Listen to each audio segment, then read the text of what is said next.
After the paranormal resurgence, people discovered that the only thing unaffected was gold. Overnight, gold became a restricted item, no longer purchasable even with money. Though Wang Yi had used memories from his past life to buy some gold in advance, he still didn't want to encounter the paranormal this early. Because when an ordinary person gets caught in a paranormal event, the survival rate is only 1%. Unfortunately, you never know which will come first, tomorrow or an accident. The school was suddenly engulfed in a red glow. The anomaly had arrived. The curly-haired man on the podium looked frustrated. He had originally been invited to give a lecture at the school. Never thought he'd run into a paranormal incident. Watching the students panic and chaos, he could only sigh helplessly. Most of these students probably won't survive. They'll soon trigger the anomaly's kill condition. At that moment, Wang Yi slowly walked up behind him.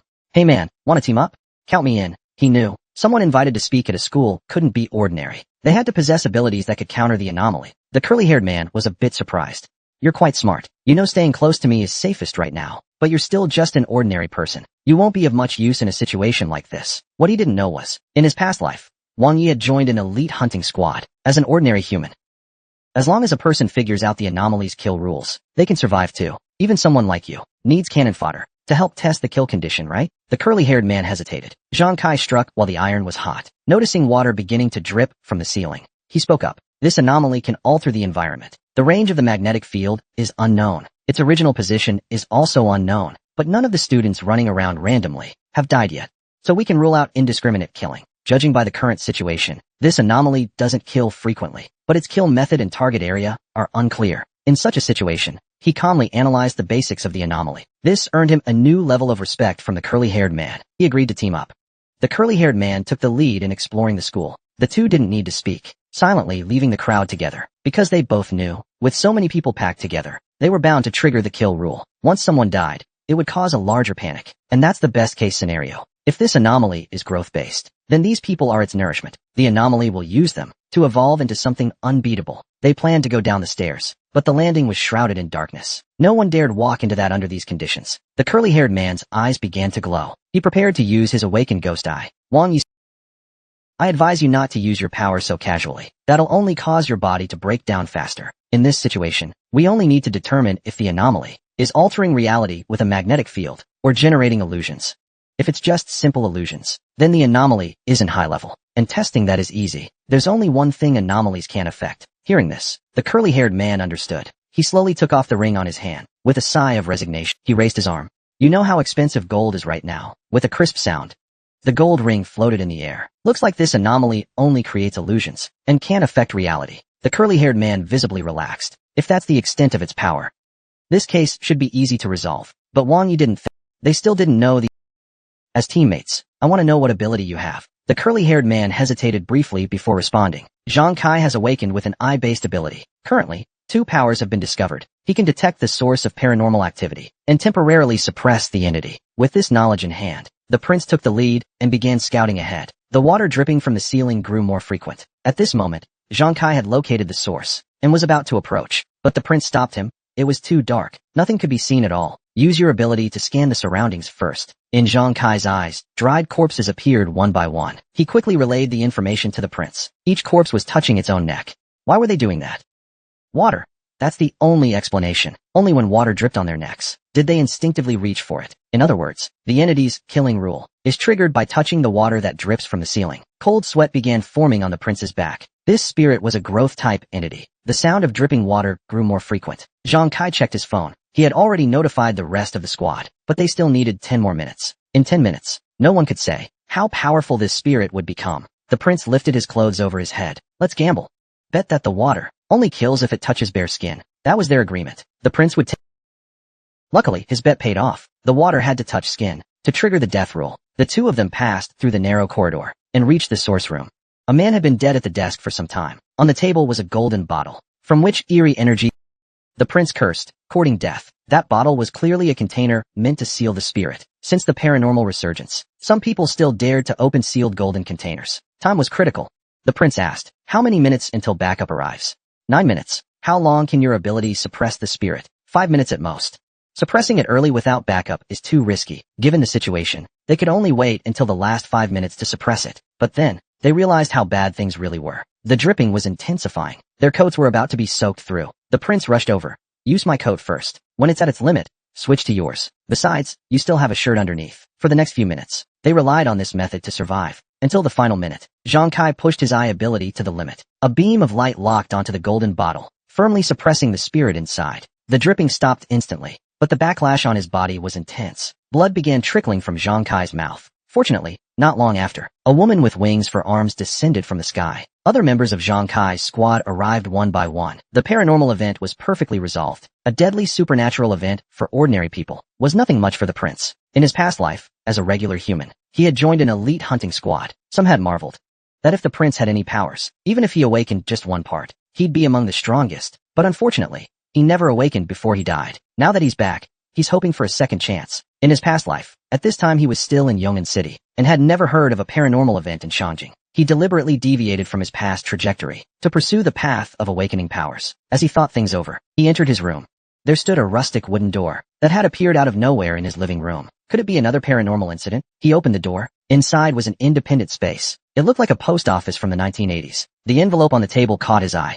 Please burn the envelope. At the number 3 grave in the suburban cemetery. Reward, ghost messenger seed. Ever since the supernatural resurgence, cemeteries like this naturally tend to breed paranormal activity. The moment he entered the cemetery, the prince already grew suspicious of the old night watchman. But tonight's task was to burn the envelope at grave number 3, so he didn't disturb the watchman. But as the prince entered the graveyard, the old man and stared at his back for a long time. In the midnight cemetery, a cold, chilling aura filled the air. Seeing the grave numbers, the prince felt a strong sense of unease. The numbers were reversed, which meant the number 3 grave should be at the deepest part of the cemetery. After walking for a long time, he finally saw grave number 4, but to the side, the next one suddenly jumped to number 2. Something's wrong.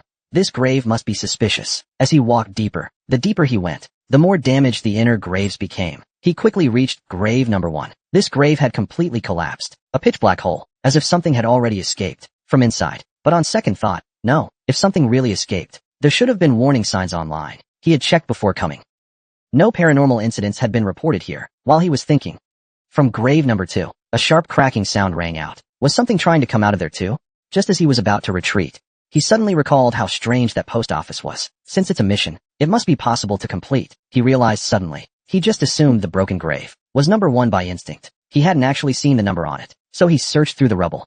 Sure enough, he found a clue. The broken grave wasn't number 1. It was number 2. With this knowledge, the true location of grave number 3 became obvious. As if afraid he'd recognize the number, blood began seeping from grave number 3, but he ignored it completely and wiped away all the blood. Looking closely, it was indeed grave number 3, though the inscription was slightly damaged, making the 3 look like it too. Just as he was about to burn the envelope, a ghostly shadow silently crept up from behind. As the envelope turned to ashes, the ghostly shadow also faded away. Though the mission was complete, the prince still had doubts.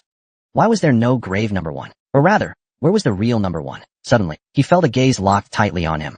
From the night watchman's house, he sensed a wave of intense danger. Whatever was in grave number 2 had escaped. But why was the old man completely unharmed? The more he thought about it, the more wrong it felt. He quickly ran out of the cemetery. As he left the graveyard, the watchman's little house slowly closed its door. On that door, the prince never saw. It was marked with the number 1. Back home, the prince had marked the suburban cemetery as extremely dangerous. But what confused him was such a dangerous place. He'd never heard of it in his past life. Maybe his clearance level back then wasn't high enough. No need to overthink it. Now it was time to check the spoils. He stepped back into the post office and found many items still displayed on the shelves, and many blood-stained envelopes lined the wall, each envelope soaked in blood. It likely corresponds to the task's difficulty. The letter he just delivered only had a faint tint of blood. It's easy to deduce how dangerous those 3 blood-red letters on the top shelf are. This post office also has a second floor, but the eerie aura coming from the stairs kept Wang Yi from exploring further. At that moment, he also saw his task reward. The ghost enforcer rope can bind anomalies. He knew very well how powerful this item was. It could restrain an anomaly without gold. In paranormal events, it's basically a cheat item. As he picked up the ghost enforcer rope, a slip of paper floated down from it. It informed him the next letter would be available in 7 days. He didn't feel the slightest fear. In fact, he grew even more excited. Perhaps what he couldn't awaken in his past life might have a chance to awaken in this one. The next day, a long-expected guest arrived at his home. After the resurgence of horror, the government established the Celestial Division to handle paranormal cases. Because Wang Yi performed well during the water drop incident, they specially came to recruit him. Wang Yi said he had only one condition. He wanted high-level intel access. In 7 days, he'd be delivering the second letter. Without a powerful source of intel, he would suffer greatly. But high-level intel clearance isn't easily granted. so they proposed that Wang Yi must pass a B-level assessment. This test is meant for ability users. For ordinary people, it's extremely difficult. But in his previous life, Wang Yi had been part of a unit under the Celestial Division, a squad member, in fact, so he knew that only by proving his value could he earn corresponding rights. The B-level assessment was held on the 13th floor of Celestial HQ. The mission target, seal a source-class anomaly. All Wang Yi had to rely on was a golden needle and the ghost enforcer rope at his waist. Time ticked by, but the anticipated danger never appeared. Having dealt with many anomalies in his past life, he realized instantly the true challenge of this test wasn't avoiding the anomaly's harm, but finding the anomaly's source. In such an open space, hiding was impossible. The answer was obvious. He suddenly flung the golden needle behind him. There was only one place to hide here, right behind him.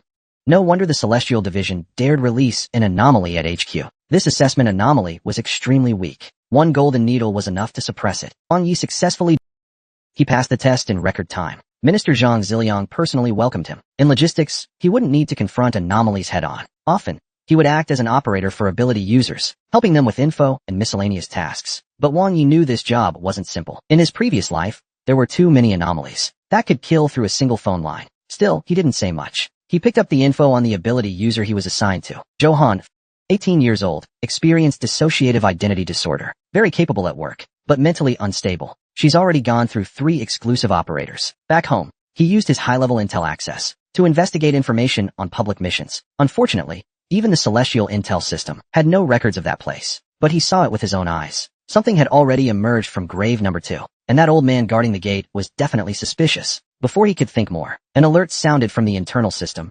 Emergency incident. Codename, Ghost Taxi. Last night, a B-level paranormal event broke out in Fengtian District, Ling'an City. It appears as an ordinary taxi. Everyone who boarded it died. No exceptions. Each death adds another ghost taxi. The deceased become the drivers. The spread is enormous. Currently, over 100 ghost taxis are driving through the city. And more than that, the special department soon discovered a new kill condition. Pedestrians killed by the ghost taxi also generate clones. In just 3 days, hundreds have died. If this can't be stopped, the entire city would be reduced to ashes. The prince immediately contacted his liaison, the psychic Johan. After providing him with detailed intel, he began sharing his deductions. First, it's important to understand that spirits can't be killed, and the killing rule of the ghost bus is that anyone who boards must die. If so, what happens if we intercept a ghost bus and force the driver onto another ghost bus? What would happen then? The prince speculated. If the 2 rules clashed, it might turn into a duel between 2 spirits, and to enforce its own the source ghost might be forced to reclaim its clone.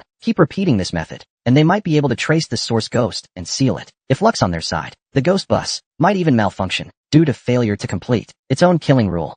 The prince's plan was quickly approved. Top brass were amazed at the bold creativity. The next day, good news arrived. The ghost bus incident was resolved perfectly by Team Starfield, but the prince noticed. The report only praised how the team members carried it out, but didn't mention any of the real details. It seems the 2 major organizations in the country, the Buddhist Nation and Tao City, aren't getting along smoothly. The prince's new plan was revolutionary. The special department didn't want to make it public so easily, but the logistics division acknowledged the prince's contribution and directly awarded him 10 merit points. These are far more valuable than cash, because in the coming years, there will be a second wave of supernatural resurgence. Paper money will become worthless, and points can get you anything you want.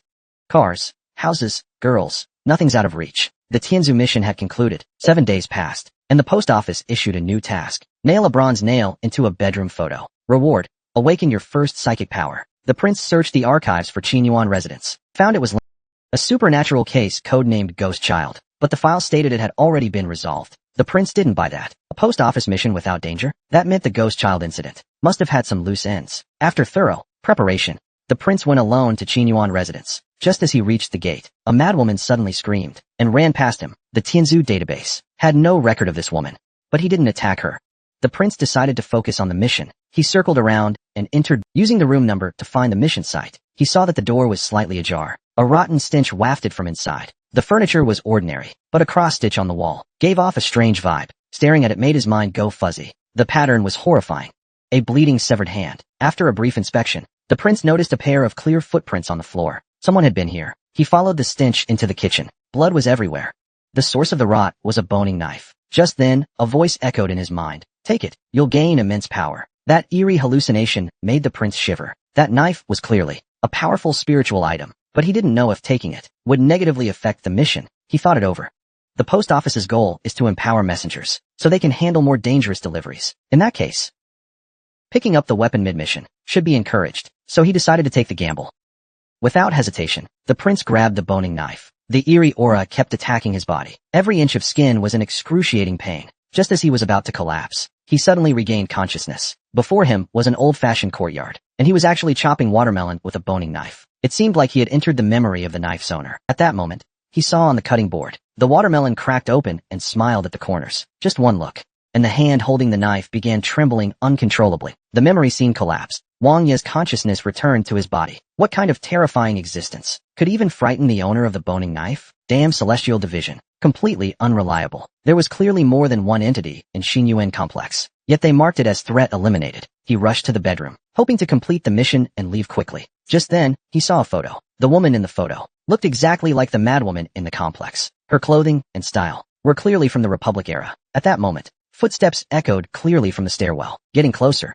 It was too late to escape now. He quickly hid inside a nearby cabinet. Soon after, he saw the madwoman enter the room. She seemed to be looking for something, unless absolutely necessary. Wang Yi didn't want to make a move here. Thankfully, the woman soon left. Judging by the footsteps, she went toward the kitchen. The footsteps grew hurried, as if she were frantically searching for something. Just then, Wang Yi suddenly smelled blood. Only then did he realize the cabinet wasn't painted red. It had been stained with blood. When he looked up, the madwoman was already standing in front of the cabinet. As she slowly approached, Wang Yi's heartbeat grew faster and faster. Just as the woman was about to touch the cabinet door, someone in the cabinet next door suddenly burst out and ran off. Naturally, the woman chased after them. Wang Yi waited a long time before daring to come out. He never expected someone else had also been hiding in the cabinet next door. Taking advantage of their descent, Wang Yi quickly pulled out the bronze nail, just as he followed the task, and slammed the nail into the wall. The woman in the photo suddenly showed a pained expression. Footsteps sounded again from behind him. Wang Yi sped up his actions.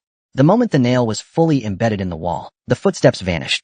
Not daring to stay, he exited the building. The sunlight really did bring a sense of safety, but for some reason, he still felt a lingering unease. So he slowly raised his phone. That madwoman was standing outside room 404, staring at him. Didn't I already seal her? I can't stay in this cursed place. Clearly, the post office's mission locations are all high threat. As Wang Yi disappeared from sight, the woman let out a faint chuckle and returned indoors. At that moment, in the ruins below, a withered hand suddenly reached out. A man slowly crawled out from within. Then, his body began to regain vitality. Did I die once already? What the hell is going on in this place? After muttering to himself, he turned to look at Xinyuan complex. The anomaly seemed to have vanished. I'm really lucky to have made it out alive. Better get out of here fast. Meanwhile, Wang Yi had already returned home. Because some anomalies can alter a person's memory, he got into the habit of writing important details in a notebook. The blood-stained boning knife, the mysterious cross-stitch, the wooden ghost that blocks detection by anomalies, and the woman who likely dates back to the Republic era. There was also another mysterious figure in the house. Most importantly, that woman may not have been fully sealed,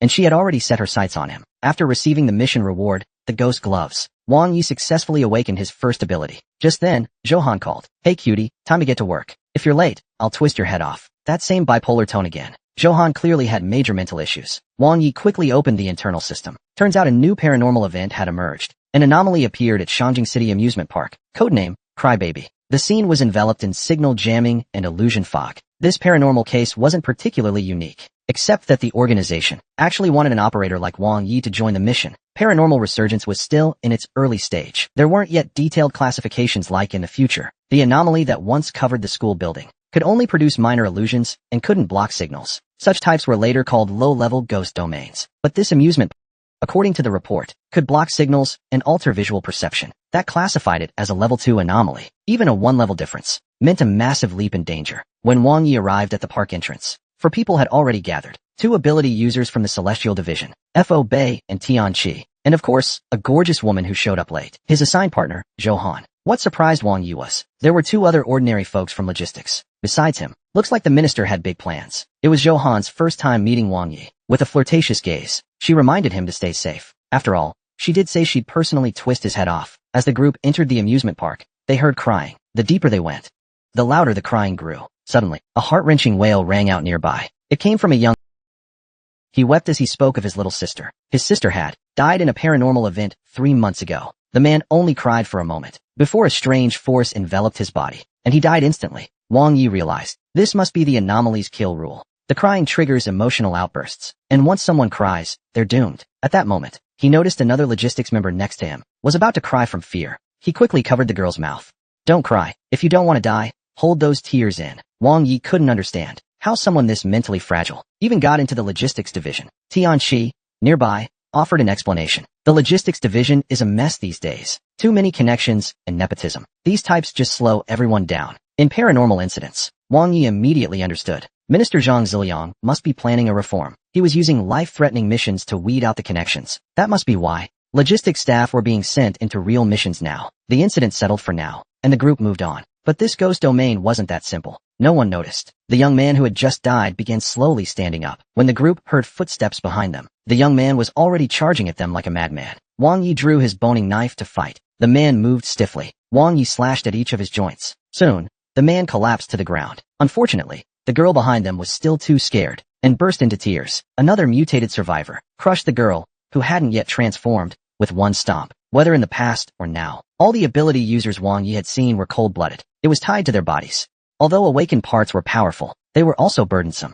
Each time they used them, their bodies edged closer to collapse. The investigation continued. Fo Bei caught a man hiding in a corner. From him, they learned not all of the amusement park staff had died. Something felt off. The threat level of a level 2 anomaly. It can't be just this few. Even now, 6 or 7 ordinary people are still alive. At this moment, Johan, who had been silent, suddenly activated his ability. I sensed the presence of the round-headed ghost above us. On the Ferris wheel, everyone looked in the direction he indicated. On the Ferris wheel, sure enough, a little boy was staring at them. Tianqi's awakened ability is in his legs. With one leap, he soared dozens of meters up onto the Ferris wheel. But the boy was no longer inside the cabin. In Johan's perception, the boy had already left. This is tricky. That ghost is too cunning. At this point, the prince had to step forward and explain to everyone. This is the power of a ghost domain. A higher-level ghost domain. It has abilities like teleportation. The stronger the ghost, the shorter the teleport cooldown. That little one surely can't teleport too far. Johan asked how to break through it. To break a ghost domain, you can only suppress it with a stronger domain. But this one doesn't seem that powerful anyway. Its cooldown must be... We just need to spread out and search in a circle. As long as we surround it immediately, it won't have time to teleport. Even though Tianqi looked down on this ordinary guy, there was no better plan for now. They began searching according to the plan. The prince also became more... That strange ghost just now was too weak. It didn't seem like a ghost with level 2 power at all. Just then, Tianqi's shout came from nearby. He ran into the ghost. When the prince arrived, he saw a shadow form under Tianqi's feet, binding the boy in place. Fo Bei arrived at the same time, but he clasped his hands in prayer. His body enveloped in golden light, a Buddhist technique. But the prince knew ever since the ghosts descended, the Buddhist kingdom had shut its gates. How could there be a disciple of theirs in the capital? In his past life, the Buddhist kingdom had a bad reputation. Several cities faced annihilation, but pleas for help from the Buddhists went unanswered. Since then, the Buddhist kingdom had been labeled cold-blooded. How could they possibly send disciples to deal with supernatural events? No wonder this incident was so strange. It turns out Fo Bei had been hiding his identity all along. Now that he no longer hides it, does that mean he plans to silence them? Fo Bei slowly approached. But, judging by your expression, you've guessed who I am. Tianqi, still clueless, kept urging him to quickly suppress the source ghost. But Fo Bei slashed his neck in one strike. This man used my resources to climb the ranks. He thought knowing I was from the Buddhist kingdom meant he could control me. Don't you think that's laughable? He didn't even realize how terrifying our Buddhist kingdom's power is. Seeing the boy obediently standing behind Fo Bei, the prince finally understood why the ghost with level 2 power had such a basic killing rule. The Buddhist kingdom actually has the ability to control ghosts. No wonder they were always so secretive in his past life. Seeing the prince unmoved, Fo Bei calmly said, "Are you waiting for Johan? He won't be coming anytime soon. I led him far away." So you're the Buddhist kingdom's spy planted in Tianzu. You want to gain more merit, so you can climb higher. That's why you staged this supernatural event yourself. The more people die, the more credit you'll get for solving it. But overusing this tactic is bound, unless you're forced to. Is the government planning something big? You're smart indeed. The government is forming a new team. I see. Now the prince finally understood why Fo Bei was so eager to prove himself. A team backed directly by the government will have great power. That guy was probably aiming for the squad leader position. But did he really think Wang Yi would be easy to take down? Disciples of the Buddhist sect are masters of desire ghost arts. They chant compassion on the surface, but strike with ruthless cruelty. Fortunately, Wang Yi had awakened his hand ability. Dealing with a minor ghost was no challenge at all. Still, he didn't let his guard down. After all, a single ghost wasn't enough to sustain a level 2 ghost domain. As expected, a cold wind suddenly swept from behind. The second ghost appeared. Wang Yi pulled his ghost rope from his waist and firmly bound the sneaky little girl ghost. Blood trickled from the corner of Fo Bei's mouth. Controlling 2 ghosts was taking a heavy toll on him. He had no choice but to join the fight himself. Though he misjudged the situation, he still believed his own power was enough to handle Wang Yi. Too bad he miscalculated. Because Johan had silently arrived at the scene, Fo Bei was instantly sliced in half. Wang Yi immediately spoke up to divide the credit for the two ghosts. This paranormal event couldn't be reported truthfully. Johan knew the reason.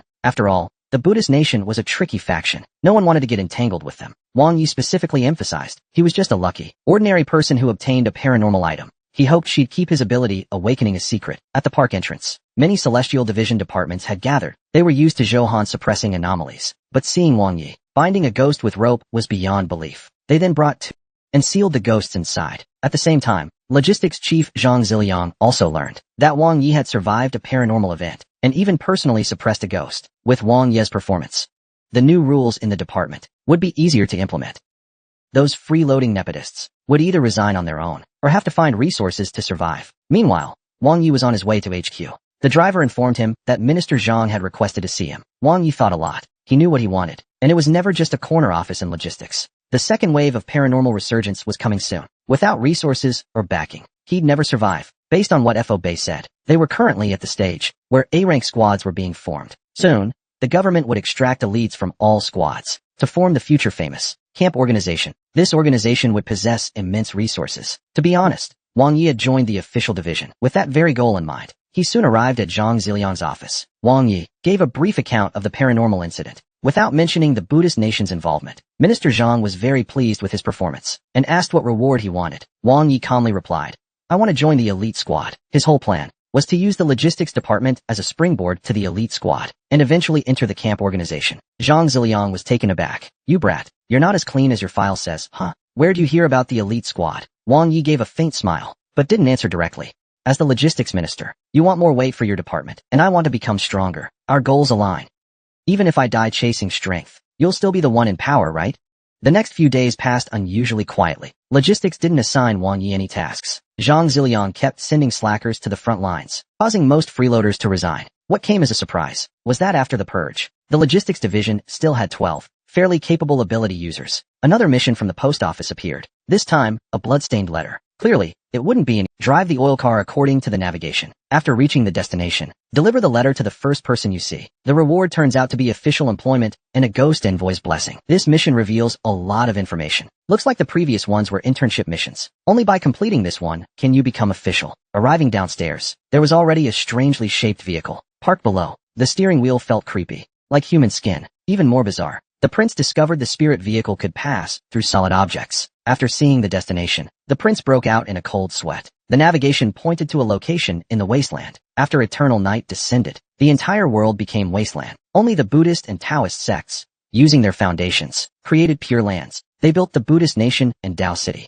With Tao City's help, the government later developed 10 more cities. Even so, supernatural incidents in the cities are endless. The wasteland is practically a ghost paradise. But in his past life, the prince heard some desperate ability users ventured into the wasteland for a chance. These people were called scavengers. Most of them died, but it's said that a few brought back extremely valuable items. Though the wasteland is incredibly dangerous, the prince understood. The post office wouldn't assign an impossible task. At the same time, at the prince's home, a shadow slowly transformed into his likeness. Just then, Johan, that lunatic, came looking for him. His purpose was simple. He once said he'd twist off his head. Johan threw several pens, piercing through the fake prince's body. Cold light sliced through it. The fake prince was slashed into pieces. Johan even excitedly took out his phone for a selfie. But after he left, the parts on the ground began to reassemble. The opera singer on stage performed energetically, but no one in the audience dared to applaud, because this show wasn't meant for the living. This is the wasteland, a rebirth of terror, crawling with monsters. Not just a ghostly stage, but also shadowy figures burning paper in the middle of the road.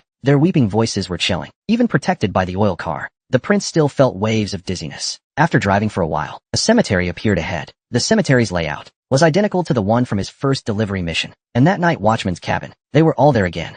In that moment, he could see the old man standing at the window, watching him. This was already deep, and how could anyone be living in such a cursed place? But what happened next was even more surreal. He drove further and saw a familiar residence. At that moment, the bone-flaying knife tied to his leg began. The prince suddenly recalled. This was the house from the memory he saw when he first obtained the knife. Before he could react, a giant hand suddenly emerged from the mountain ahead. Just one glance made the prince's heart pound violently. It was the same hand from the cross-stitch in room 404. What secrets are hidden in the wasteland ancestor? Why do they connect to all the ghosts he's encountered during deliveries? Fortunately, with the oil car's protection, though he saw many strange things, None of them actually attacked him. The destination was a quaint old courtyard. He just had to hand the letter to the first person he saw, and the mission would be complete. At that moment, a man approached the window. The prince was about to hand him the letter, but was suddenly stopped by an old woman who opened the door. Give it to him. He's not human. That's right. The mission only said to give it to the first person you see. What if the other party isn't even human? At that moment, the two people outside the fuel truck began arguing.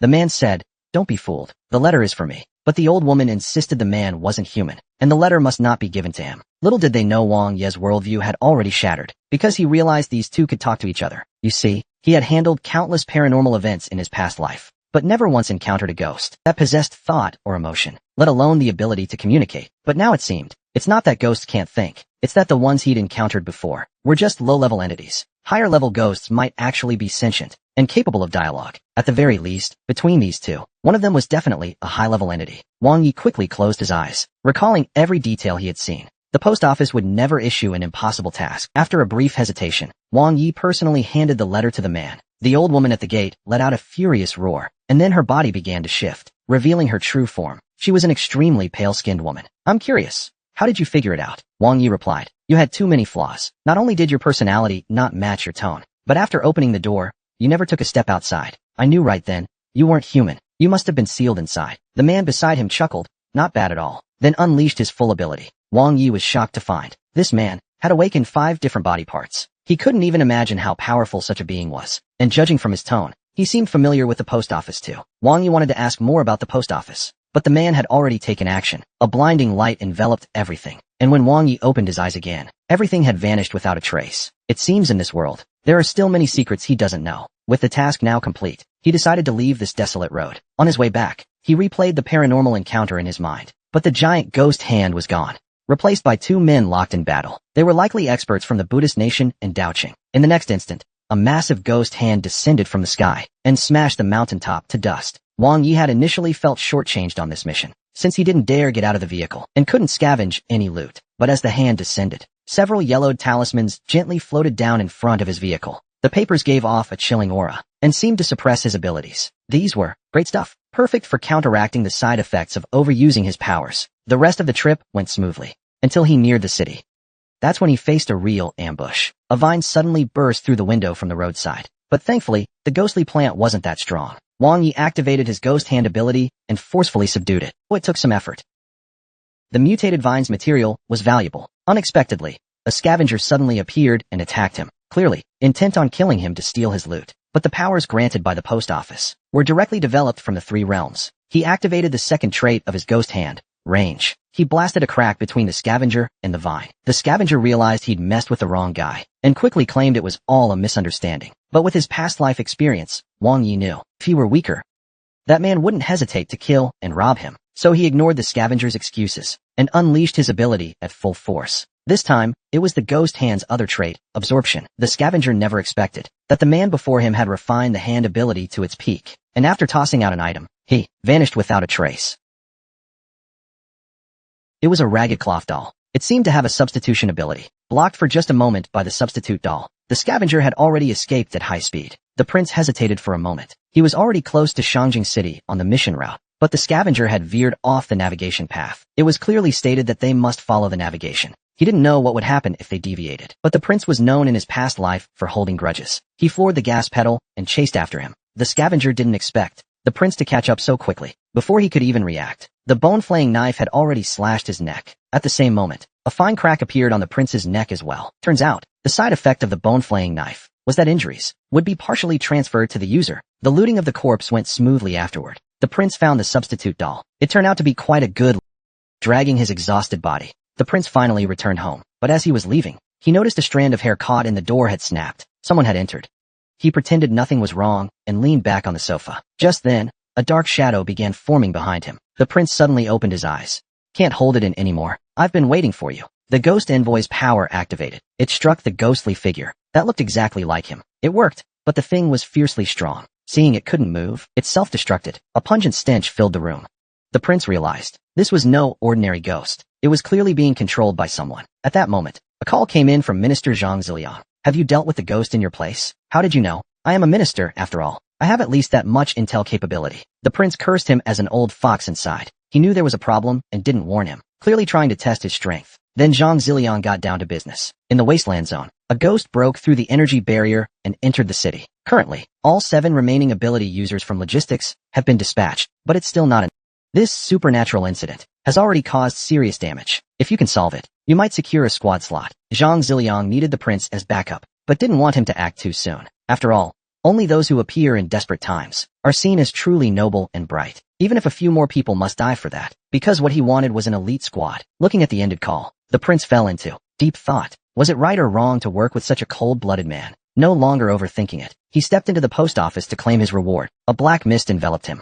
After enduring intense pain, his physical stats improved. Even his clothes changed in appearance. The reward for being made official was full physical enhancement, and the Ghost Envoy charm could block remote curses. As for the privileges of a Ghost Envoy, he now had 1 use per month of the oil car. Finally, he grabbed the Ghost Vine he obtained on the way back. He activated his hand-based ability. Power surged into his palms. The prince felt himself grow stronger. After tidying up briefly, he sensed a great commotion in the mall, but this mall had already claimed several ability users' lives, which meant the current crowd must be an illusion created by the ghost. To break the illusion, the prince thought, he must destroy it. If the ghost wants to create a peaceful scene, he'll unleash carnage right in the middle of it. He grabbed the fire axe and began hacking madly. The crowd fell like wheat under his sickle, just as he was caught up in the thrill of killing. A young man appeared at the elevator entrance behind him. Are you from HQ here to rescue us? My name is Zhang Han. 2 of my teammates are entangled by a ghost. They need help. They're on the 4th floor. Someone who looks exactly like me is hiding among them. Before he could finish, Wang Yi struck him down with a single slash. You think I'm an idiot? You didn't even verify my identity, and just assumed I was from HQ? Not even surprised that only 1 person showed up as backup, and didn't ask about all the corpses. All these signs confirmed for Wang Yi that this guy wasn't human. He then headed upstairs. The 2nd floor was still packed, with people controlled by the ghost blocking the way. They moved slowly and weren't hard to handle, but each one tried to reach for the back of Wang Yi's head. This moth to flame made him suspect something. It seemed that the ghost's killing rule involved this very action. You must never let someone touch the back of your head. No wonder the ability squads that came in here were nearly wiped out in a crowded place like a mall.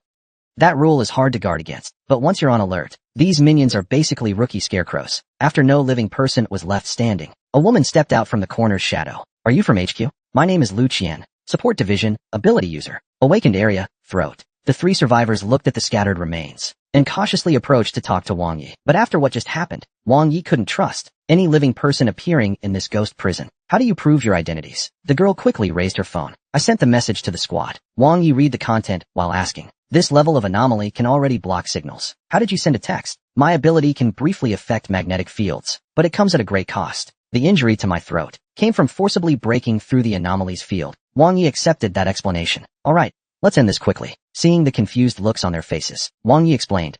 This ghost can probably control corpses and change appearance. In a sea of people, the best way to find it is to decapitate every corpse. Brutal, yes, but without corpses to hide in, the ghost has nowhere to go. Ability users who deal with ghosts daily are always a bit unhinged. Though the method was cruel, no one objected. They wanted to escape the anomaly. After a flurry of blades, most of the mall's corpses were eliminated. Only one remained standing. Wang Yi swung his blade. A head flew into the air like a melon. Everyone breathed a sigh of relief. It looked like there was hope of escape, but Wang Yi's eyes turned cold. That wasn't the last one. It means one of these 3 is fake. He slowly approached the young man called Zhang Han. You've grown fast. Your emotions and expressions are spot on. But too bad you met me. Wang Yi is the type to err on the side of killing. With one swift strike, he cut Zhang Han down. Zhang Han yelled out, "Run!" He's the ghost. It all happened so fast. The remaining 2 ability users couldn't tell who was telling the truth. If your judgment's that poor, I'll have to question Zhang Ziliang's taste in recruits. That line made both of them exhale in relief. We never mentioned the division chief's name in the mall. We believe you. So Wang Yu calmly turned and asked, still planning to keep acting? The disguise was exposed. The ghost twisted its neck 180 degrees, glared viciously at everyone present. Wang Yi didn't waste words. He summoned his ghost Reup assistant. After becoming an official ghost enforcer, the Reup's power had greatly increased. The ghost was tightly suppressed. What the support division couldn't handle, Wang Yi resolved with ease. Afterward, he called Zhang Ziliang to report. It's done. But only 2 survived. That's the entire support division's reserve.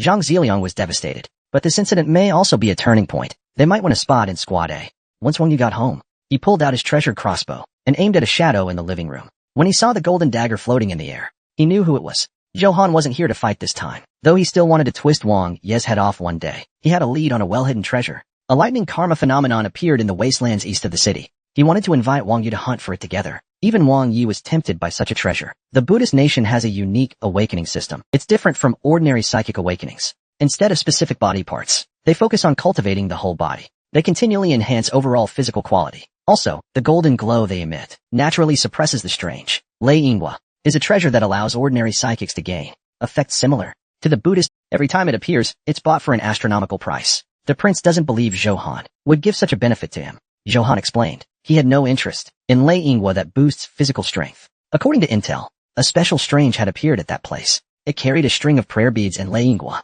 His awakening is in the brain, and the beads happen to boost mental power. But mental-type psychics have weak bodies, not fit to act alone. Besides the prince, he had no one else he could trust. After explaining, he started to act all cutesy to the prince, with a chance to boost his strength. The prince of course wouldn't say no. However, Zhou Han has split personality. Being around him means watching for sudden episodes. The scene shifts. Support personnel. We're finishing up the aftermath of the mall incident. The squad captain looked at 382 watermelons collected. Cold sweat ran down his back. They were all chopped personally by the prince. His name spread through the entire department because of it. A panicked subordinate rushed to report. Only 381 were accounted for after tallying with the school. What happened? One student's whereabouts were mysteriously missing. He dared not delay. Immediately pulled out his phone to report to HQ. The next day, the prince set off to meet Zhou Han. He didn't notice at all. In the shadows behind him, a cold gaze was fixed. It came from a stunning woman. But under her bangs on her forehead, a nail faintly protruded. The prince's journey was filled with danger. In just 10 miles, they encountered 3 strange beings. The two fought together, successfully reaching their destination. It was a mass grave. The prince noticed. The tombstones had the same material as those in Chengjiao Cemetery, and he knew those tombstones were meant to suppress the strange. However, these ones emitted no energy at all. In other words, the strange sealed here had probably all escaped already. Thinking of that, he turned to Zhou Han. 1 hour, whether we find it or not. That's strange with Lei Yinghua. I'm leaving. Seeing the prince so resolute, Zhou Han could only use his powers to search. Through Zhou Han's psychic detection, they quickly found their target. He sent a dagger flying at the strange being. But when they made contact, the sound was that of clashing. Most strange beings need human bodies to act, but how could a human body be that tough? Could it be a psychic with skin enhancement abilities? The prince was suddenly alarmed. The strange clothes clearly predated the resurgence of terror. Could there have been psychics before it all began? Now wasn't the time to think. He handed one end of the ghost rope to Zhou Han. The two charged from left and right in unison. Surprisingly, it went smoothly. In just a few maneuvers, they tied the strange up tightly. Zhou Han praised the ghost rope's power while approaching the strange. But just then, the prince suddenly sensed the rope failed. Cold sweat poured from Zhou Han's forehead. He felt a terrifying aura enveloping him, and his body froze. Seeing the ghostly claw falling, he desperately pushed his powers to the limit. His mental power surged out from his brain. Even a bloody well burst from his forehead. Yet even so, he only staggered back a few steps. He couldn't get away from the strange being. Wang Yi noticed something off to the side. It was the shadow. 2 threads in the eerie shadow were pulling at Zhou Han's shadow. Zhou Han was about to reach out toward Zhang Ye. He had to activate his ability to save him. He raised his hand and suppressed the strange being for a few seconds. He seized the chance to carry Zhou Han away. But unfortunately, he was also bound by the shadow. Once the ghost touches your shadow, a strange force prevents you from escaping. Realizing this, he drew his bone-scraping knife and slashed at the ghost shadow on the ground. The eerie creature let out a painful howl. The two of them successfully escaped danger, but the knife's backlash was severe. That slash felt no different from stabbing himself. Zhou Han regained his composure at that moment. After understanding the strange being's tricks, they avoided mental confrontation. He used his psychic power to hold the entity in place. Only 10 seconds. Wang Yi didn't dare delay. He quickly grabbed the prayer beads and thunder karma. As he was about to leave, he suddenly noticed a slip of paper sticking out of the creature's pocket. He took the risk to go back and snatch it. Zhou Han had reached his limit. Wang Yi caught him and fled at full speed. Seeing the ghost shadow chasing from behind, he quickly threw the newly acquired decoy doll. It erupted into a sea of flames. It not only blocked the path, but also obscured vision. The ghost hesitated for a moment, uncertain whether to advance or retreat. But in that moment of distraction, a woman in white leapt onto its back. She gave a sudden yank and pulled the shadow right out of the entity. In her hand, the once troublesome ghost quickly lost its breath. Soon after,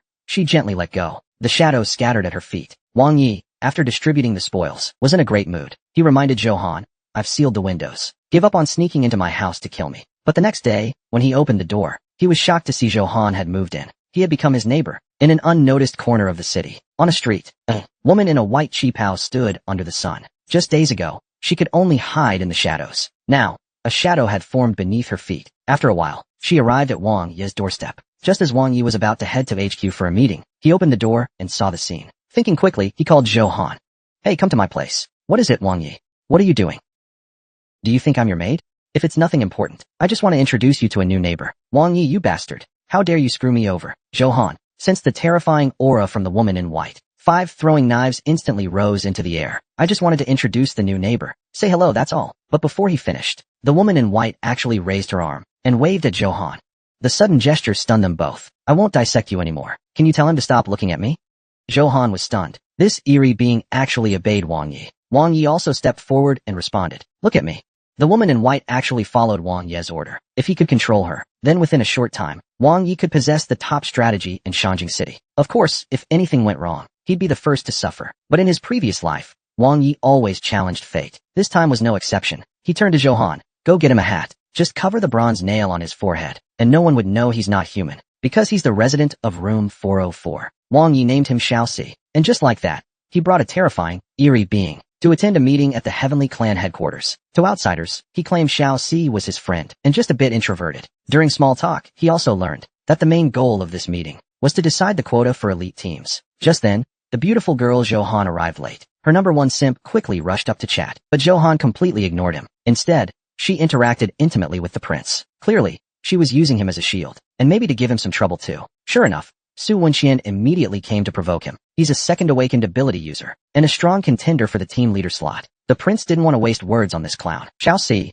I don't want to hear him talk. With just one move, the second awakened ability user was slapped down and knocked flat. Su Wenxian refused to accept it. He had just uttered 2 words. When Xiaoxi hit him again, he was like a robot, only following the prince's commands. Only when Su Wenxian stopped talking did he obediently stand behind the prince. Everyone attending this meeting was a top-tier ability user at this stage. They were all deeply impressed by the prince's strength. The commotion quickly ended. The big shots of the Heavenly Squad made their entrance. The elder walking in front was the leader of the Heavenly Squad, Li Xinghe. Besides Zhang Ziliang, who was the logistics head, the other 2 men were heads of the intelligence and operations departments. The only woman was Zhang Xiao. She was in charge of the squad's experimental projects, a genius researcher. Her test subjects were various supernatural entities. Though her methods were cruel, her contributions were immense. The city's protective shield was her creation. Once everyone was seated, the meeting began. Then a young man whispered into the ear of the operations chief. Turns out, Su Wenxian, who got beat up earlier, was his son. As Su Wenxian woke up and muttered, Xiaoxi moved again. The prince quickly shouted, realizing he forgot to give Xiaoxi new orders. The operations chief, Su Chaqing, turned grim. Young man, are you provoking me? Suppressing his anger, he pointed at Xiaoxi. If I remember correctly, this woman isn't one of us. What right does she have to be here?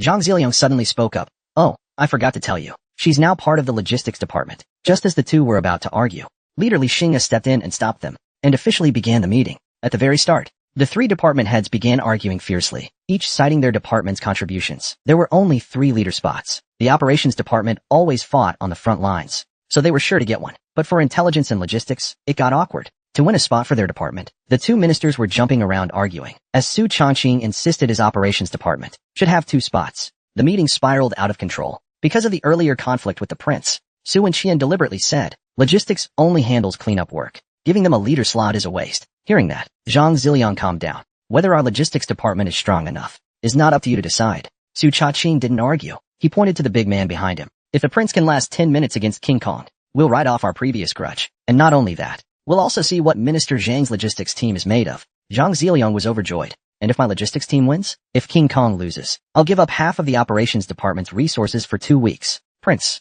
beat him up for me. For some reason, watching Xiaoxi imitate his every move made the prince feel a bit uneasy. When the Vidra on the other side saw Xiaoxi also standing up, he hurriedly said, Your Highness, you're the one I want to fight. The prince replied while warming up, doesn't matter. The result will be the same anyway. Just a simple combo was enough to take down a second awakened. The prince's strength left countless jaws dropped, because no one sensed any fluctuation of ability from him. But the prince knew very well.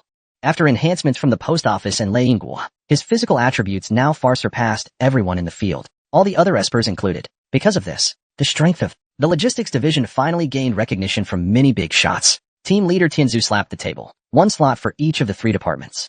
It's settled. Meeting adjourned. After the meeting, Zhang Ziliang called the prince alone to his office to ask about the woman in white. The prince didn't hide anything. He removed Xiaoxi's hat and showed her to Zhang Ziliang. This is a very powerful anomaly. The bronze nail on her head was driven in by me. Then, she just mysteriously appeared at my doorstep, and can now follow my commands. Zhang Ziliang said no more, just warned the prince to be cautious. As this was a ticking time bomb, the team slot had been secured. In the days to come, Tianzu would allocate resources unconditionally to the 3 teams. Naturally, the prince was appointed captain. The members were all familiar faces, but the prince didn't care about that. He quickly asked, "Do captains have top-level intel access?" Zhang Ziliang nodded helplessly. "I really don't know why you're so obsessed with intel access." He then shared his own speculation with the prince. Shajing City was divided into 3 zones. Each team would be assigned to one zone, based on each region's performance. Resources would be distributed accordingly, but he didn't think it was that simple.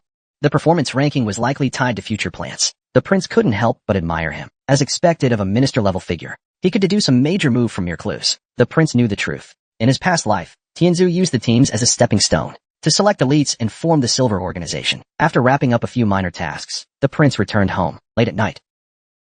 Xiaoxi sat alone in the living room. The shadow under her feet slithered forward, seemingly trying to explore the bedroom. But upon reaching the door, it seemed to sense something terrifying, and quickly retreated.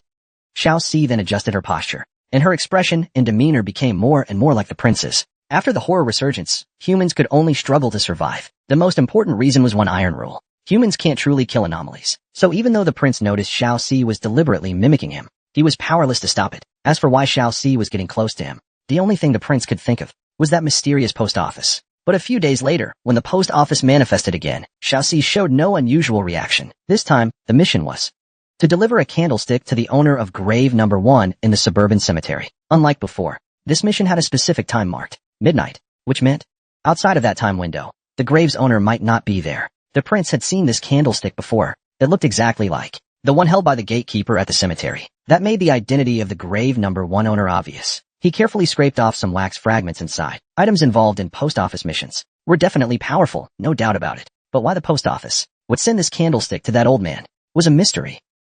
Thinking of the cemetery, he quickly took out the note from his pocket. Why would they send the candlestick to that old man? Thinking of the suburban cemetery, he hurriedly pulled out the note from his pocket. This was something he found in that strange pocket when seizing Lei Yinghua. Although the handwriting on it was blurry, he could vaguely make out the words, "Grave number 6, suburban cemetery." Those few characters. Just last night, he had secretly followed Xiaoxi, who went out at midnight. Her destination was also the cemetery. But because Watchman Xiao Wu started acting strange, he didn't follow Xiaoxi deeper into the graveyard, and had no idea what she did in there. But this delivery mission might be the perfect chance, because the mission stated, the old man would only appear at midnight. The prince arrived at the cemetery 2 hours early. Through the window of the small hut, he saw that the 2 candlesticks were indeed identical. Only the candle inside the old man's candlestick was nearly burned out. Was that why the post office issued this mission? Since there was still time before the mission, he decided to investigate. Grave number 6 mentioned on the note. The cracks on the tombstone were much worse than the last time. This showed that the anomaly here was becoming harder to suppress. The prince suspected this might be related to the second resurgence of anomalies, based on his past life experience. In 3 months, the second resurgence would begin.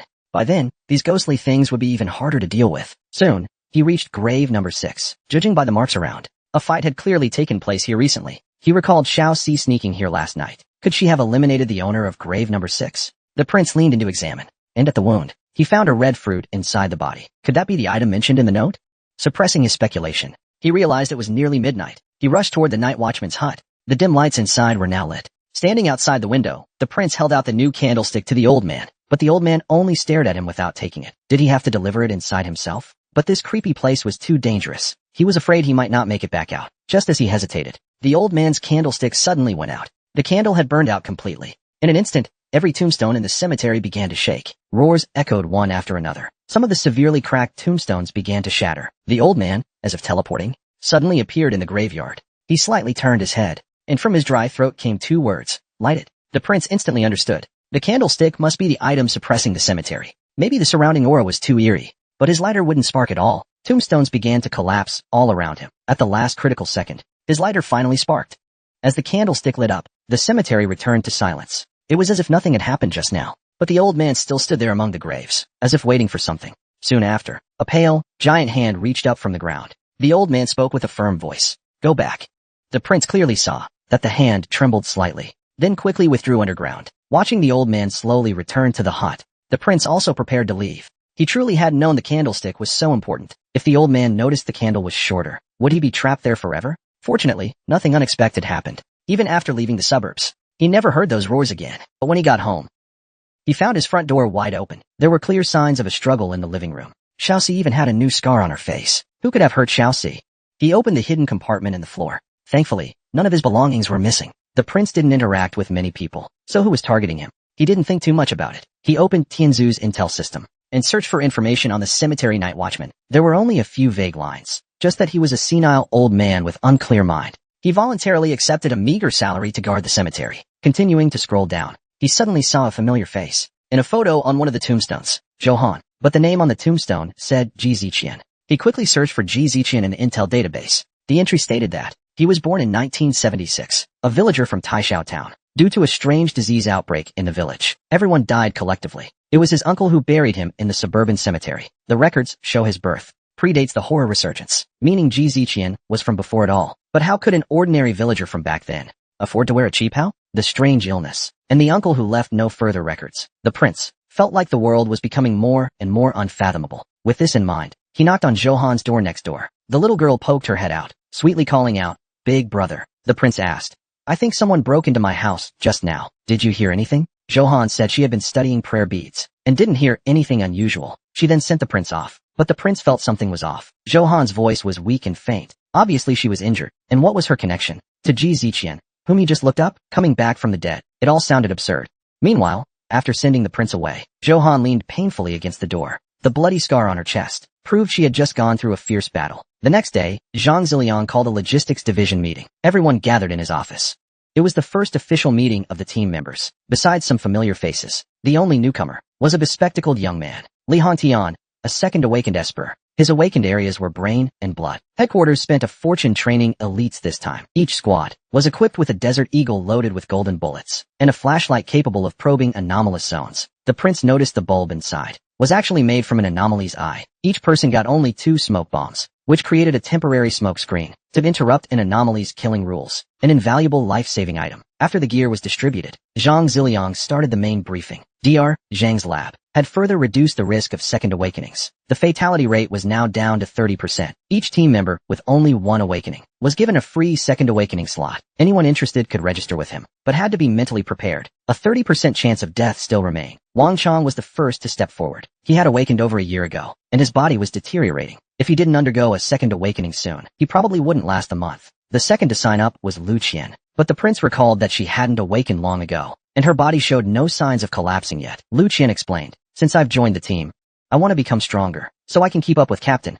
Her words clearly showed deep trust in the prince. No one else signed up afterward. The prince even tried probing Johan. "You've only awakened one part too. Why not give it a try?" Johan didn't want to explain much. She only said her body was still very healthy, and she wasn't in a hurry. As night fell, Li Hantian, the newest member of the team, went alone to the suburban cemetery. He first confirmed that the old man by the gate wasn't around, then quietly snuck into the cemetery. In front of a tombstone, he took out fresh flesh from his pack and tossed it on the ground. Under a mass of inky blackness, the stake shriveled rapidly. Then a wisp of black smoke floated out from the tombstone. Seeing this, Li Hantian quickly rushed forward and greedily inhaled the black smoke. Immediately, his ability strength surged. He was actually making deals with anomalies. With his offering, the tombstone began cracking at a faster rate. Meanwhile, back home, the prince started studying the fruit he had taken from the dried corpse. There were no records of this fruit anywhere, but the closer he looked, the stronger his body's craving to consume it became. Being a risk-taker, the prince decided to go for it. With the second horror resurgence looming, he would die anyway without strength. If eating it was dangerous,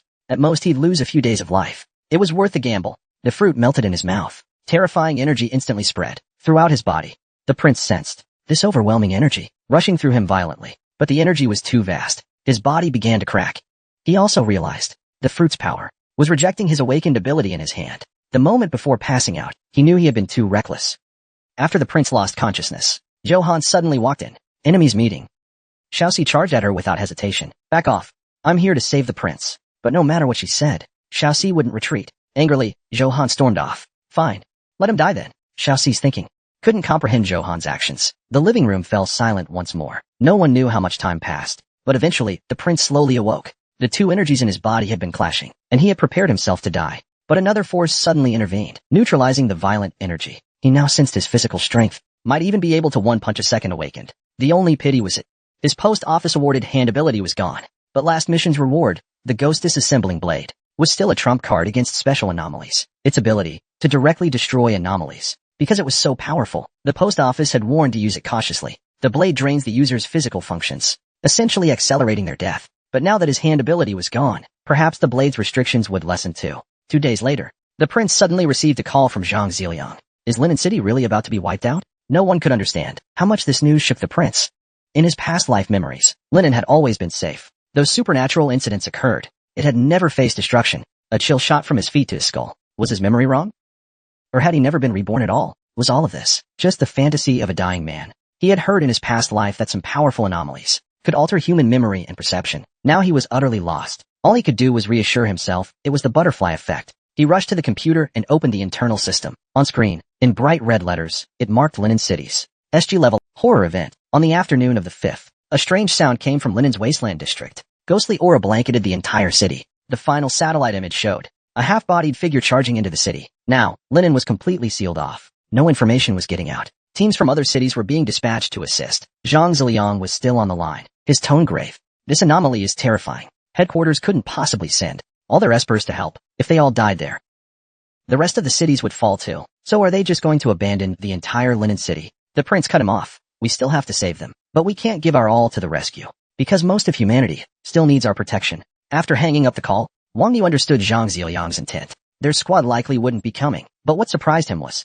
the post office door appeared in broad daylight, and it had only been 2 days since the last mission. It usually operated on a 7-day cycle. The post office had appeared early. Temporary mission: find the source of the disaster. Stick the paper money on the source's eyes, then guide it into the depths of the wasteland using the lantern. Special reminder: the oil truck may enter Linen City. Mission reward: primary post office access. Temporary mission can be refused. A temporary mission that's optional clearly means this task is extremely dangerous, but I'm a deadbeat anyway. The worst that could happen is death. But if I gain primary post office access, this world will become increasingly clear to me. Supernatural resurgence. A city-level anomaly outbreak has struck Linen. Information from local espers has vanished like a stone into the sea. The city has become a soon-to-fall isolated island. No one can enter from outside, and the fate of millions inside remains unknown. Wang Yi knew news of his arrival in Linen wouldn't escape Zhang Ziliang's notice, so he made himself known and communicated as the team leader with the survivors in Linen City. Lu Zheng, a native esper of Linen, wasn't particularly welcoming. Even seeing Wang Yi arrive in person,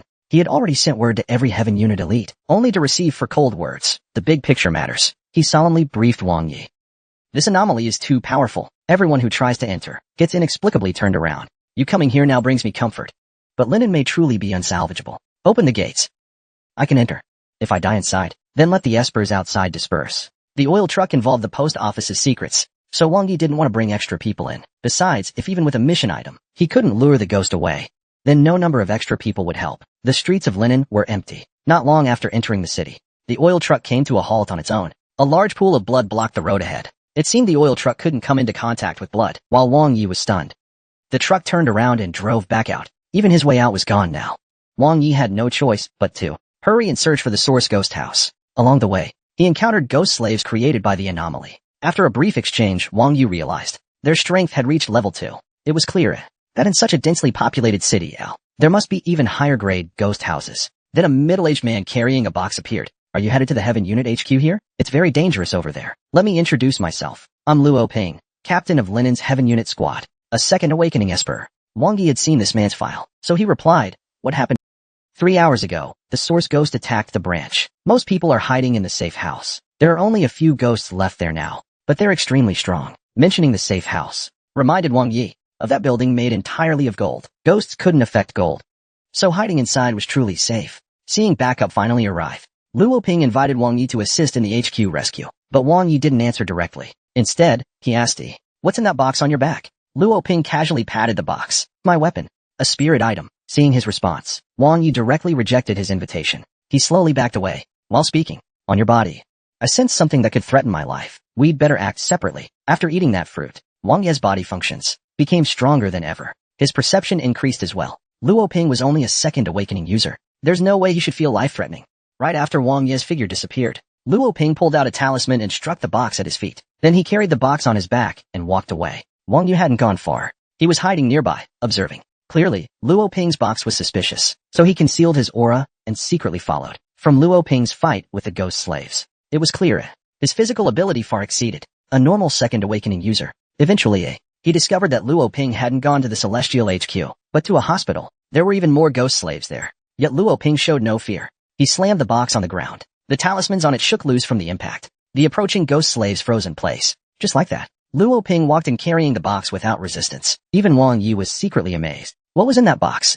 That could make ghost slaves freeze? Meanwhile, at the city gate, Another figure entered Linen City, a young Taoist dressed in beast hide. He held up a candlestick, and the ghost buildings nearby vanished. He entered the city with ease. That beast hide robe was no ordinary item. The ghost slaves ignored him completely. The young Taoist pulled out a compass, seemingly searching for something. After a moment, he headed toward Wang Yi's direction. Wang Yi, still hiding in the shadows, didn't expect such luck. It was obvious. That beast hide robe could shield from ghost bile. So he sprang forward, chopped the young man down with a hand strike. After putting on the beast hide, the ghost slaves no longer attacked him. He found a small vial in the pocket. Wang Yi brought Xiao Si into the hospital. There were 2 level 2 ghost slaves here. At this rate, level 3 might not be the limit of this place. A city-destroying force wouldn't be easy to deal with. As Wang Yi climbed the stairs, the young Taoist also woke up and started climbing up along Wang Yi's path, but without the beast hide to conceal him. Ghost slaves constantly ambushed him, but this guy was like a walking treasure trove, constantly pulling bizarre spiritual artifacts from his clothes. Though staggering, he barely managed to keep up with Wang Yi. But Wang Yi had stopped. He had encountered something big. That creature was hunting level 3 ghost slaves and collecting their heart's blood. All their essence was condensed into a pulsating heart in its hand. Seeing this, Xiao Si suddenly smiled. A terrifying aura surged from him. With a single blow, he killed the blood-harvesting creature. Looking at Xiao Si, Wang Yi sensed the seal on his body loosening. Xiao Si picked up the violently pulsing heart. With a flick of his claw, a crack opened on his chest. He slowly inserted the heart inside. The bronze nail on his head seemed to be struck by a massive force. Even his hat was blasted away. At that moment, a voice came from behind. "You brat, wearing my treasured beast hide? You're the bastard who knocked me out, huh?" Xiao Si's current state was very abnormal. Wang Yi didn't want to fight him, so he calmly asked, "Are you here to kill me?" The young Taoist quickly shook his head. "Are you crazy? Killing someone just for a treasure? Are city folks all this savage now?" Even Wang Yi was taken aback. In this era, killing for loot is nothing out of the ordinary. But this Taoist seemed unusually naive. With a personality like that, carrying all those treasures, how has he even survived this long? The Taoist continued, "You have to give it back, or I'll show you what I'm made of." Wang Yi was amused and teased. "What if I don't return it?" But upon hearing that, the man pouted like a wronged wife. Then I don't want it anymore." Just as they spoke, a ghost slave suddenly jumped out and attacked from behind the Taoist. Wang Yi quickly stepped in to deal with the ambush. The Taoist froze at first, then urgently said, "Give me a few more drops of corpse swamp." He meant the glass vial that was taken earlier. It could shield one from ghost slave bile, but it was temporary and extremely expensive. Upon hearing that, Wang Yu called over Xiao Si to draw a few drops for him. The Taoist instinctively looked at Xiao Si and instantly broke into a cold sweat. "Oh God, why is that ancestor here?" He started pulling all sorts of artifacts from him, muttering and trembling. "I'm doomed this time." Wang Yu noticed the kitchen knife in his hand. Its style matched his own bone-scraping knife, exactly the same make, and in the memories transmitted by the knife, he had seen that very kitchen knife before. Only after laying out all his treasures did he notice the bronze nail on Xiao Si's forehead. What a powerful item. "So you've already sealed him." Wang Yi and the Taoist properly introduced themselves. Turns out the guy came from Daoqing, not only loaded with treasures, but also had a powerful ancestor backing him. How could Wang Yi pass up this golden connection? His smile grew even wider. Upon learning the young Taoist's name was Mao Yong'an, Wang Yi immediately showed his Heavenly Division ID and promised that after this mission, he'd take Mao Yong'an around the city to drive all kinds of cars. Thanks to Wang Yi's friendliness, they quickly became close. While chatting, they stumbled upon a huge coincidence. Mao Yong'an enjoyed treasure hunting in dangerous places. He even remembered when Wang Yi went to room 404 to draw Xiao Si's image and seal the bronze nail. That day, Wang Yi hid inside a closet and discovered someone hiding in the next closet. That person was Mao Yong'an. He had come that day in search of treasure, but right after finding a kitchen knife, Xiao Si cornered him. What happened afterward was seen by Wang Yi himself. Mao Yong'an revealed his position first and drew Xiao Si away, giving Wang Yi the chance to drive the bronze nail in. As they talked, they noticed Luo Ping had withdrawn, so they stopped climbing further. With Mao Yong'an's help now, Wang Yi decided it was best to deal with the source ghost house first. The young Taoist had a compass that could track the strange entity's location.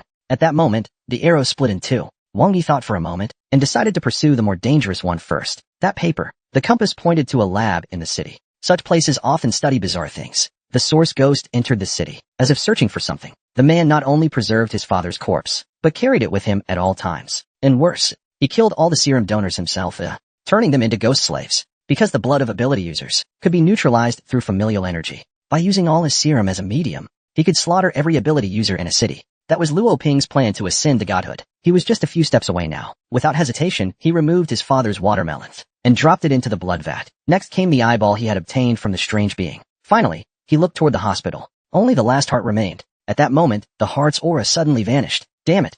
So someone's really in the hospital. Was the heart taken care of? Actually, not long after Luo Ping entered the hospital, he sensed someone following him. To avoid unnecessary trouble, he had no choice but to leave the hospital first. But unexpectedly, something happened to the heart. Whatever.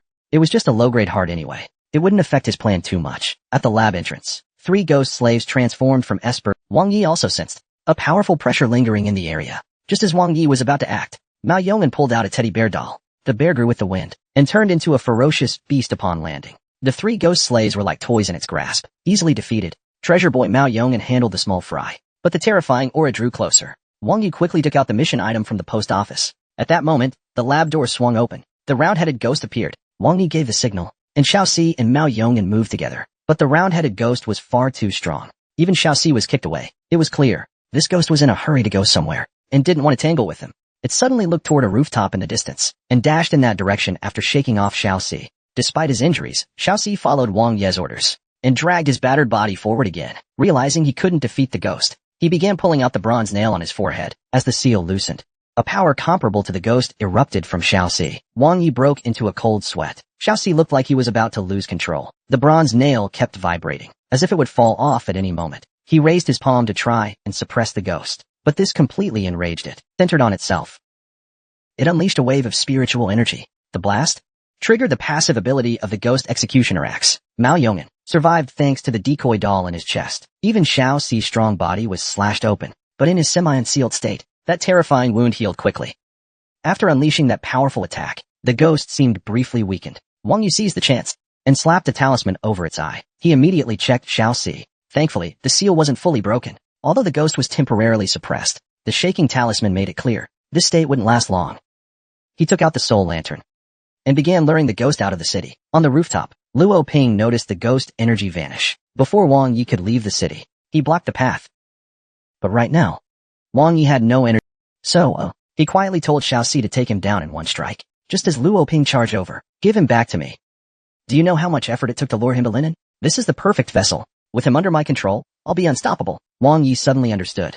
The entire Linen crisis was orchestrated by this man. For your so-called plan, you sacrificed an entire city of people. Luo Ping went manic. Do you know what it means to control a being like that? I could suppress countless anomalies. I could lead the primordial clan to conquer the wastelands. And the cost is just a handful of humans. Now give him back. Or die here. Short-sighted fool. You don't even understand how terrifying the wasteland is. Wang Yi used the conversation to distract Luo Ping. Xiaoxi had silently snuck behind him and launched a surprise attack. Luo Ping was severely wounded in one strike. He seemed very afraid to die and immediately turned to flee. Luckily, he didn't know Wang Yi couldn't fight back. Otherwise, things could have gone badly. Wang Yi continued guiding the ghost out of the city. As they neared the city gate, Mao Yong'an was about to leave. Wang Yi hurriedly called out to him. I don't have the energy to manage Xiaoxi. Take him with you and wait for me in Shangjing. He hadn't forgotten his task from the post office. He still had to lure the anomaly deep into the wastelands. The espers outside the city noticed the ghost house starting to fade. Before long, they saw Wang Yi walking out with a lantern in hand, and the terrifying ghost following behind him. I'm taking this ghost into the depths of the wasteland. Everyone clear the road. Lu Zheng was overwhelmed with emotion now. He hadn't expected it. This young man to handle a city-level anomaly alone. Can't this thing be sealed? If I could seal it, would I go to all this trouble? But taking it to the wasteland, what about you? I'll figure something out. Though Wang Ye's intentions weren't purely noble, it didn't change how others viewed him. Lu Zheng turned back. Let me go in your place. I'm just a normal guy. If I die in your place, it's worth it. Wang Yi glanced at Lu Zheng again. It's useless. That ghost puts out intense pressure. Anyone physically weak won't even be able to take a few steps. To keep moving, your body must be at least third awakening level. Outside the city, countless espers felt a deep sorrow. Turns out, none of them were even qualified to die in his place. All they could do was bow deeply to this hero who saved their city. Come back alive. Those simple 4 words echoed across the wilds. How sentimental. Far away in Shangjing, Zhang Ziliang hung up the phone and looked at his subordinates, all waiting with hopeful faces. He sighed. It's been resolved. Wang Yi is taking the Linen anomaly into the wasteland alone. His secretary was surprised. Wang Yi doesn't seem like the heroic type. Zhang Ziliang chuckled. You have to see a man's heart. Wang Yi, against all odds, led the ghost deep into the wasteland. A roaming vehicle later picked him up for the return trip. But on the way, a sudden side quest appeared. The objective: deliver a letter to the statue in Shaolin Temple and light 1 stick of incense. Only after completing, a surprise reward was attached. The temple was eerily empty. The monks had been killed. Their bodies hung on the Bodhi tree by the gate. Even the stone Buddha in the main hall had one of its arms hacked off. In front of the grand statue, there remained a dust-covered incense burner. Wang Yi slowly lit the incense. In front of the great Tang Buddha statue, there was still a dust-covered incense burner. Wang Yi slowly lit the incense. The letter that was delivered also ignited at that exact moment. As if a switch had been flipped, A terrifying aura emanated from the Buddha statue. The once quiet temple suddenly grew restless. Shadows dropped from the trees, staggering toward the main hall like walking corpses. In a rear courtyard room, a red coffin started making strange noises. Something inside seemed desperate to break free. Sensing movement behind him, Wang Yu swiftly drew his ghost warden blade. The courtyard door creaked open by a pair of tiny hands. A grotesque little monk tilted his head in a deadly neck snap gesture. Wang Yu knew well. Making sure the incense burned out was top priority. He didn't rush in recklessly, but more and more figures gathered at the temple gate. They were the corpses once hanging from the trees. They seemed afraid to enter the Buddha hall. Just as he breathed a sigh of relief, a figure in mourning garb stepped inside. The ghost knelt down immediately. A sorrowful, haunting cry echoed from its mouth. This crying ghost technique, Wang Yi had seen it once before in the wastelands. Back then he was inside a fuel truck and could endure it, but facing it directly now, even his tough body was starting to falter. But the incense had only burned 1/3 down. At this rate, he'd be cried to death before it finished burning. He couldn't just sit, and he slashed at the weeping ghost with his blade. But its body was incredibly tough. His attack had no effect. Helpless, he swung it backhand and flung the ghost away, temporarily stopping its cry. But that wouldn't last. The ghost quickly knelt again, ready to resume wailing. If he activated the blade's dismember ability, maybe he could finish it off. But the toll on his body would be severe. It wasn't just the ghost that was approaching. Those monks were also creeping closer. So he changed tactics, deciding to eliminate the seemingly weaker, monk-like figures first. But just as he moved, the weeping ghost's cries returned. Bad news. The second Neil's cry was much stronger than the first. He couldn't let this continue. Wang Yu dashed forward, landing a flying kick, sending the ghost flying out of the temple. But the ghost recovered even faster this time, kneeling as soon as it got up. That was the third kneel already. With each kneel, the cry grew stronger. Wang Yu had no choice but to activate the blade's dismember ability. The ghost was split clean in two. But just as he finished it off, another appeared at the gate. He slowly retreated into the main hall. The incense had only burned halfway. When he saw what appeared next, his whole body went numb. It was a woman with a bronze sword stuck in her head. Clearly another sealed entity like Xiaozi. Her belly was bulging, and through the torn fabric, he could see something inside. The pressure she exuded was even stronger than the broken one in Linen Hall. And to top it off, she came with a bonus. On top of that, Wang Yi had just used the dismemberment ability. His body was already feeling exhausted. This task wasn't going to be easy. Any one of these monsters here might be beyond him. Meanwhile, in the rear courtyard, the red coffin trembled violently, until finally its lid shattered into pieces, and an old monk sat up from within. He muttered, "Success." The Qian-Ang Buddha statue seemed to sense this. Blood tears streamed from its eyes. Ba. A distant chant echoed from the courtyard. Everyone in front of the Buddha hall froze in place. After that one chant, even the incense smoke scattered. Blood flowed from Wang Ye's mouth. He could sense and even more terrifying being in the rear courtyard. As soon as the old monk emerged, countless roots burst from the ground. In no time, the old monk was wrapped like a zongzi.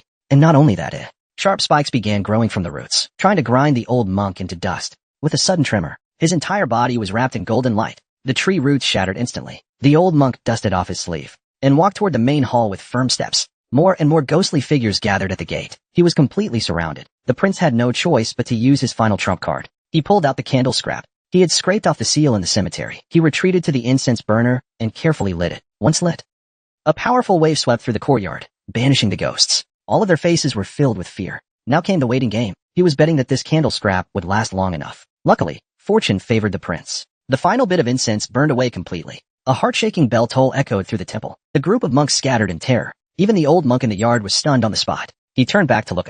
The coffin that had just burst open was rapidly restoring itself. At that moment, he seemed to realize something and rushed toward the coffin, panting heavily as he moved. Not until the lid closed did he finally breathe a sigh of relief. Outside, the monks also returned to the large tree at the gate. Each hanging root slowly lowered once more. The place returned to its original state. The prince hurriedly packed up the unused candle residue into a bottle. This thing might just save his life again one day. He began searching the temple. Only a wooden fish seemed potentially useful. It was probably a supernatural item. Given the prince's habit of looting everything, he definitely wouldn't leave it behind. After tidying up, he relaxed in the oil car. But the mourning ghost outside hadn't left. It had now reformed its body and knelt once more before the oil car. This was the fourth bow. The prince could already hear the singing of bones in his ears. His internal organs were racked with pain, and that was with the oil car blocking it. Had he been outside the car, he might have died instantly. He quickly pulled out a smoke grenade from Tianzu's gear.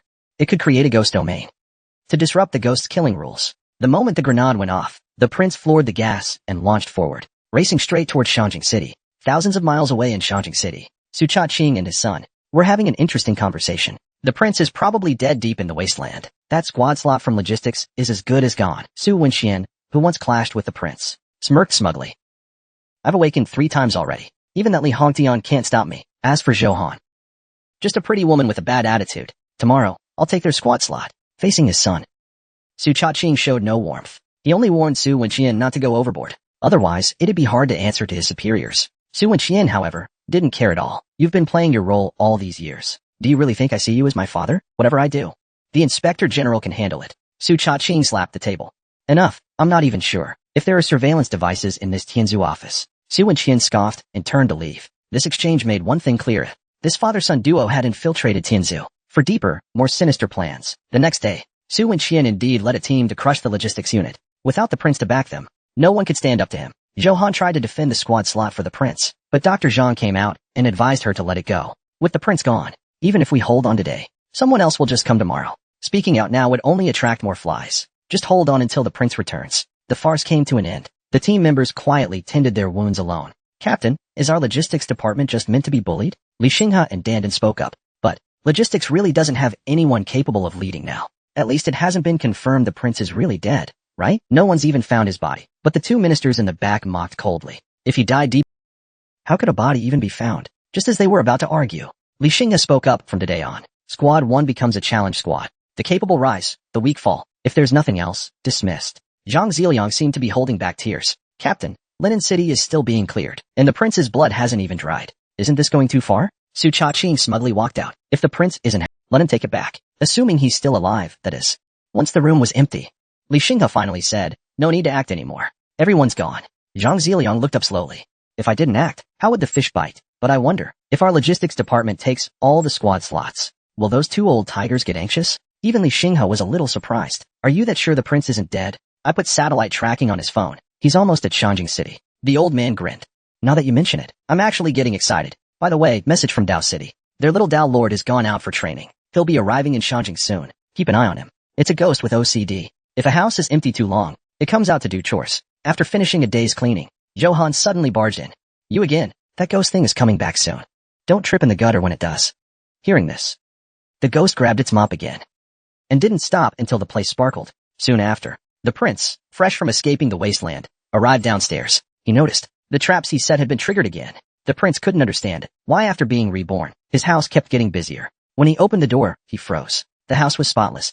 Even the damaged furniture from before was repaired, but none of that mattered. It was time to collect his task reward. First up, reinforcement. The moment he entered the post office, a chill surrounded him. Then searing pain surged through his body. Every enhancement at the post office was this torturous, but the pain came fast and went fast. He could feel blood coursing through his body, vital and endless. After testing with a blade, he found not only had his defense greatly increased, his regeneration had too. Next came the beginner-level post office access. He could now borrow one first-floor item per month. Trial period, 1 day. And that key on the desk key could open any room door to enter the post office.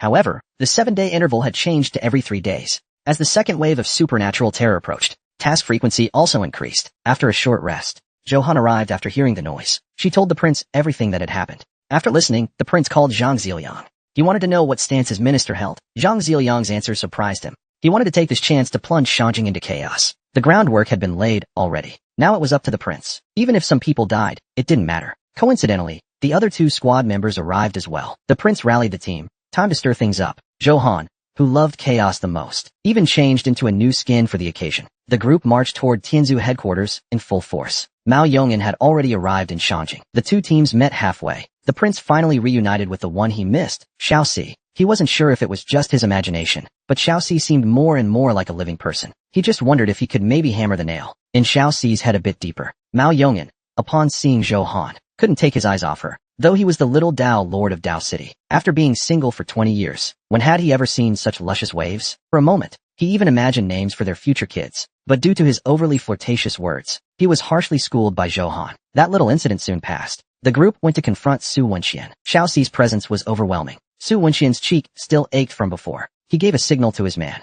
Jingang stepped forward immediately to defend his master. But right then, the wooden fish the prince carried vibrated slightly. Another mole from the Buddhist kingdom? Jingang launched his attack next. But the prince had just been strengthened by the post office. He blocked the strike with one hand with ease. Then with a flick of the wrist, the 7-foot-tall man was sent flying meters away. The prince stepped up to Jingang and stomped down, breaking his arm. You're from the Buddhist kingdom, aren't you? The moment those words fell, even the simple Mao Yong'an grew serious. Seeing that, even someone who'd awakened 3 times couldn't take one hit from the prince. Su Wenqian just wanted to flee. But of course, He got a brutal beating from the prince. After tying them all up, the prince headed for the next location. Scene shift to the Tianzhu high-level office. Operations Minister Su Changqing was already complaining. Chief, you must give me justice. The prince crippled 2 of our...